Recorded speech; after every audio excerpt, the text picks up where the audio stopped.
Dear fellow scholars, this is 2-Minute Papers with Károly Zsolnai-Fehér. Today we are going to talk about an algorithm that is capable of filling holes in space and time. Classical image inpainting, or in other words, filling holes in images, is something that we've explored in earlier episodes. There are several incredible techniques to take care of that. But with this piece of work, it is possible to generalize such a technique for video and fill holes for not only one image, but a series of images. Like removing an umbrella to create an unoccluded view to the beach, or removing a waving person from a video of us jogging.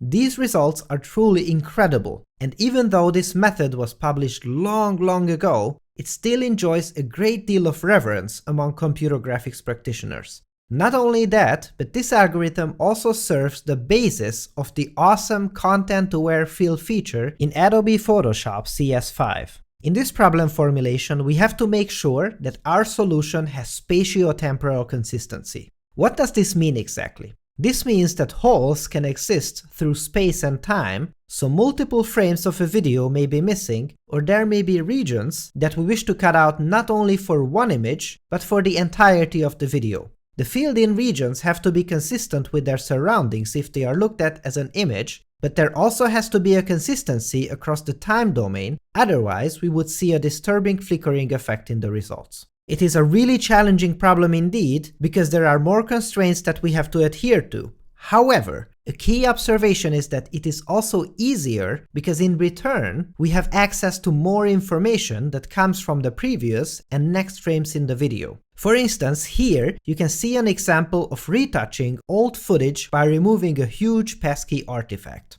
And clearly, we know the fact that Charlie Chaplin is supposed to be in the middle of the image only because we have this information from the previous and next frames. All this is achieved by an optimization algorithm that takes into consideration that consistency has to be enforced through the spatial and the time domain at the same time.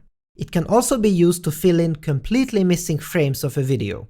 Or it also helps where we have parts of an image missing after being removed by an image stabilizer algorithm. Video editors do this all the time, so such a restoration technique is super useful. The source code of this technique is available. I've put a link to it in the video description. Thanks for watching and for your generous support, and I'll see you next time.